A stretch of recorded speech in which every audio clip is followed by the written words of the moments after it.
Yo, what is up everybody, and welcome back to another NBA 2K17 Pro Am game. We are back running with the made men once again with K-Spade and his squad, as that three is gonna rattle home despite the contest. Now, I explained all the logistics in the previous video about, why we're running with this team as opposed to the normal team, the offensive and defensive scheme, sidestepping is MG. Oh, everything was beautiful until the shot didn't go down, but thankfully we get the offensive rebound, and then Spade's able to deliver the goods as we run all the way to the rim with a fearless take inside. So, we're running the same zone from the previous video that I explained, same, offense. We got the same teammates from before. This was played on the same night. We are not really playing against too good of a team. You guys saw their record. They're like way under 500, so you would think that would be an easy victory. We size up our record to their record. We'll see how that plays out as Rap pulls up the three, knocks it down. He's got a sharpshooter, so that's a shot he can take, and definitely a shot he can make all night long. And this is a shot anyone can make.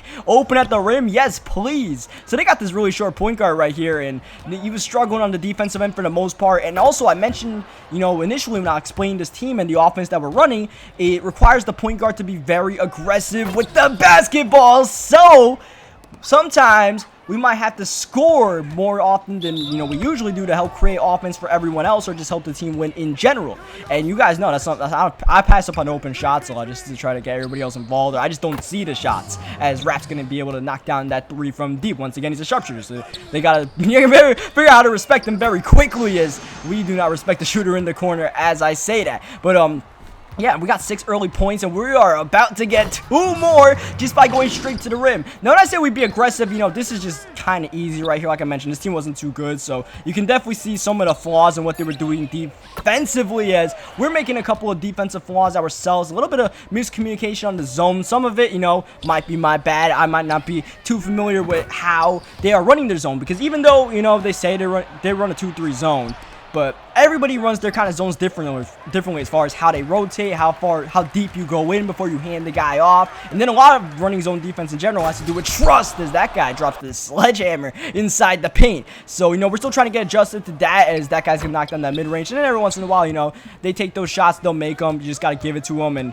for the main part, you just don't want to give up the open threes, as Spade in the corner is able to cash that one home. Spade's also got a sharpshooter, so, definitely don't want to leave that man open, as well as this guy going all the way to the rim. No good, but they get the offensive rebound, and that's one thing that is a little bit of a weakness with this zone, is that, you can get bullied in the paint a little bit as we pull up the jumper and get it to go. A nice little perfect release right there. I got this new jumper that I'm liking a lot, especially from mid-range. I feel like with the playmakers, those three-point shots, as long as you're not coming off a pick, it's not too high of a success rate to knock it down, as we go all the way with a perfect release at the rim. But the mid-ranges, I feel like, are very important to have a good release for playmakers, and I think I found a pretty decent one. As you see, we're getting aggressive, but maybe not aggressive enough. We kind of had a shot once or twice right there, and that's just something I'm figuring out with, the way these guys are spacing the floor and what they do after I make a move with the basketball, what Philly, the center, is doing after I run into his pick. Does he try to set a pick once again? Does he try to roll to the rim all the way? Does he stop halfway? So, that kind of stuff, it seems like a really simple scheme what we're running, but maybe it's just my mind processing more than it should. I actually know that is what it is. That is part of what it is. I'm processing more than I should be with the ball. Instead of simplifying the game, I'm reading everything that happens, and really, you just got to make decisions on the fly, especially, if you're trying to get teammates open, because there's usually just a short window where you can pass it to them. I feel like that's something I'm good at, but with, that's where I need to scheme. I feel like I'm just like, oh, okay, so that worked. Oh, wait, now it's not working anymore. Now I can't pass it. And something that I will pass it, and the guy's already closed out. It won't be a turnover. I feel like we've been doing a very good job of not turning the ball over. I feel like, the way we're spacing the floor, it almost feels like I have to do something really stupid to turn the ball over in this kind of situation. That's definitely a positive. You want to have the most possessions possible, as we throw the oop to Philly right there. But you want to have the most possession possible, and, obviously less turnovers will create that. So that's one thing, but I feel like I'm a little bit slow in the decision making, and because of that, that might be part of the reason why we are in a close game with these guys. And you guys saw, the record of the made men. They are pretty good. They don't really need me. Well, I'm just here because, you know, I'm available and I'm here to play, and I know Spade a little bit. But I gotta get used to everybody else on this team. A Spade with the nice crafty web. I mentioned before, Spade, he's got the sharpshooter, but he loves those little crafty moves at the rim. You never know what he's gonna do when he's driving to the rim. Always something different. I feel like I've never seen him do the same move twice. But yeah, you know, I feel like I gotta prove myself with this team. I mentioned before, I'm learning new things about how to play the game and all that. I feel like you just run with new guys, you learn those kind of things. As we had the open three right there, but like I said, I'm not too comfortable with taking those threes when I'm not coming off a screen. And I feel like, you know, that shot was better for me, and thankfully it went in. Is he getting a little bit sloppy inside the paint? That's a turnover. MG with the ball. That's Rap up ahead, and Rap's gonna throw it down. We got 16 and 5 right here. These are numbers you guys will not normally see from me. Maybe a 5 and 16 you'll see every once in a while, especially against a team that's not that good. But 16 and 5, hey man, we might be going for 20, maybe even 30 points. But the most important thing right now is to try to get the W, and I feel like that was my mistake on the zone defense right there. And it's like, I don't want to be the reason why we are losing or potentially going to lose against a team that's under 500. You never want to judge someone based on their record, but at the same time, you know, after you get into a game with someone, you can tell how good they are. And I didn't really feel like these guys were, they were playing smart. They were moving the ball around. They weren't playing selfish or anything like that. But I felt like we could win this game pretty easily. And the fact that it's a tie game at the end of 3 quarters, I want to make sure that's not all on me. And even though, you know, the numbers say one thing, I'm a believer in, you know, there's a such thing as, you know, being a volume shooter, and there's empty stats and real basketball and video game basketball. Where, hey, you could put up 30 and 10, but you could also be hurting your team by holding the ball too long and, you know, not making the right decisions. And maybe you could have, you know, instead of 16 and 6, you have 26 and 16, whatever, you know what I mean? So, I gotta make sure we're not doing that, and at the same time, just try to win the game. Gotta simplify it. At the end of it all, you hear all I'm talking about. At this point, we just gotta win the game. That was a matchup, me versus the big man, and it's gonna end up being a Rap 3-pointer at the end of it all. What I have to do, just take the big man out the dribble, pass out, and let the ball move around.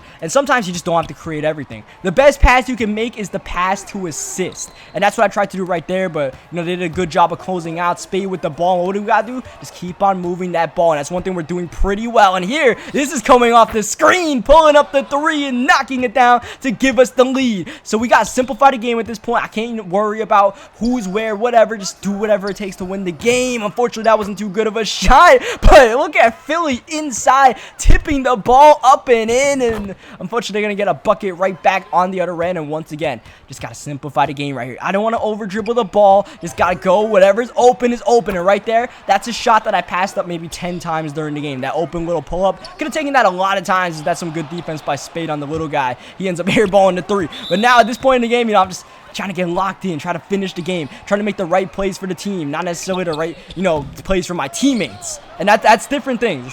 Making the right plays for the team, making the right plays for teammates, and making the right plays for yourself. It's 3 different ways to play the game, and they can end up being 3 very different results based on how you play it and when you play it. As this has got to be defense at the end right here, and offense, or these defensive rebounds. We got to play the defense, and we got to get the defensive rebounds. So far, we're doing a great job rotating, making sure they can't get these shots. We're focusing late in this 4th quarter to make sure we win this game, and we eventually get the rebound, and Philly's going to get fouled. That's going to send him to the free throw line.